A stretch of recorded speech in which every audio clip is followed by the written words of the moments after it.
Дорогие друзья, я приветствую вас из Финляндии. О погоде говорить ничего не буду, но напомню, что Финляндия остается уже который год подряд самой счастливой страной в мире. Благодарю всех за интерес к моему каналу. Особое спасибо за лайки и комментарии. И, конечно, отдельное спасибо моим постоянным зрителям за поддержку. Спасибо, друзья. Опять в прессе появилось сообщение о гибели очередного финно-добровольца на украинской войне. Отслужив в финской армии, 20-летний Лео Оланд отправился добровольцем на Украину. Через 4 месяца его не стало. 13 апреля этого года Лео Оланд погиб от удара беспилотников.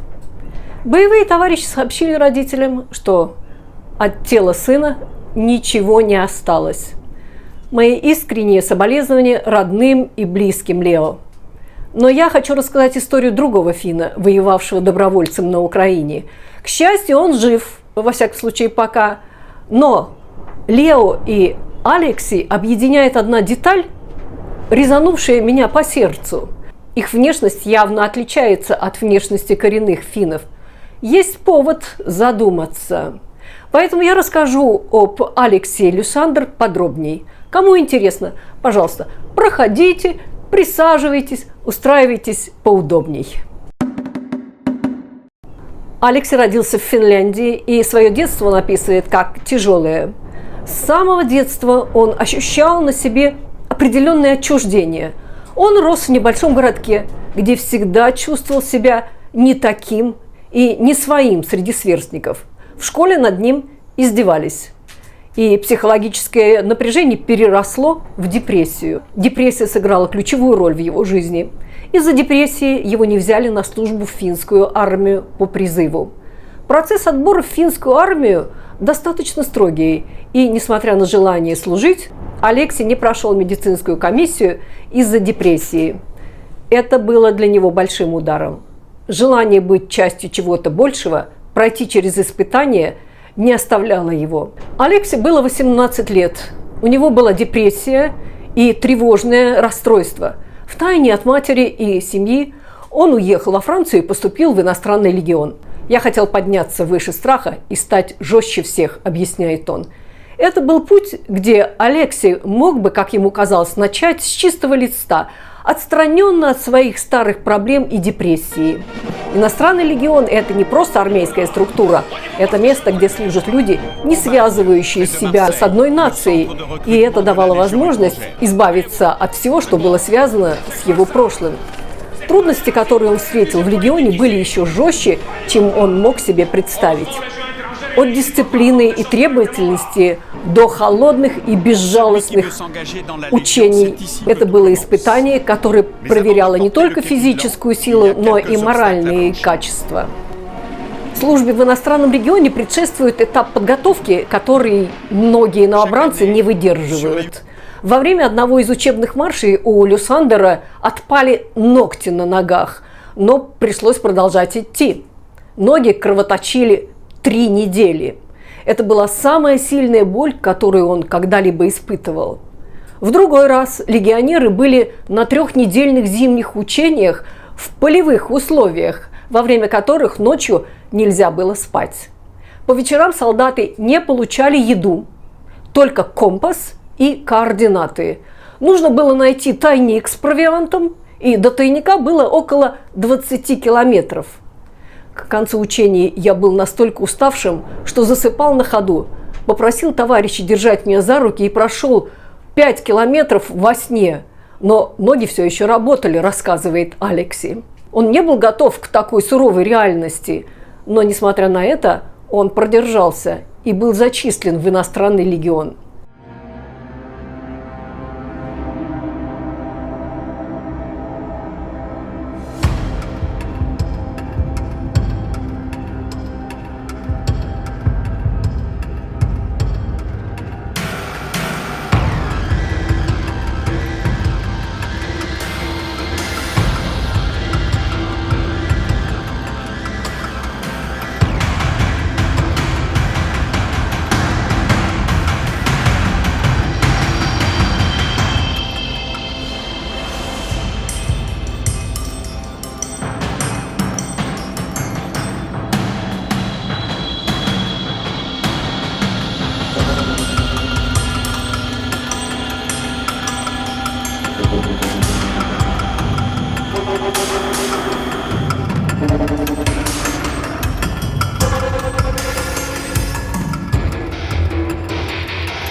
Его решение служить и брать на себя эту ответственность не было случайным. Парень искал смысл жизни через действие, через борьбу и через новое восприятие самого себя. Алексей прослужил в иностранном легионе 5 лет. В то время он дважды поменял имя. Сначала из Самули в Хектора, а потом из Хектора в Алексей Люсандер. Из легиона домой вернулся полностью другой человек. Во французском иностранном легионе человеческую душу перекраивают заново. Задача солдата – воевать. Нужно сосредоточиться на цели и отбросить все лишнее. Чувствам нет места. Важно только добраться из точки А в точку Б. Страхом управляют, контролируя ситуацию, говорит Люсандер. Он больше не думает о тех, кто издевался над ним в детстве в Оулу. Теперь, если возникнут трудные ситуации, мне не нужно драться. Я думаю, если встретимся на поле боя, я знаю, кто вернется, а кто нет. Это успокаивает. После легиона в душе осталась какая-то пустота. И в феврале 2022 года он отправляется добровольцем на Украину. «Кто, если не я?» – решил Алексей. «Я профессиональный солдат. Это моя работа». Первые месяцы на Украине он не получал никаких денег. После этого какие-то сотни. Но не деньги были мотивацией. Его участие в войне на Украине стало тем моментом, который кардинально изменил его жизнь и оставил след в его судьбе. Украина, как и другие территории, где Алексей участвовал в современных военных конфликтах, стала для Люсандера местом испытания на прочность. Именно на Украине Алексей столкнулся с многими моральными дилеммами.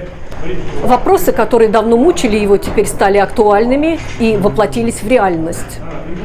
Алексей пробыл на Украине 7 месяцев в составе группы иностранных бойцов, в которой многие другие тоже прошли через иностранный легион и имели боевой опыт.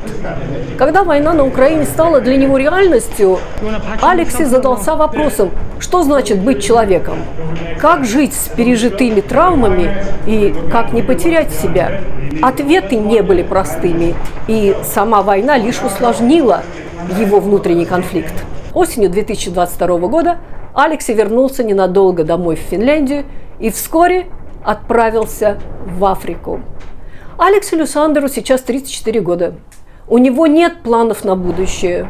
Уже чудо само по себе, что он жив до сих пор. Он все еще работает в Африке.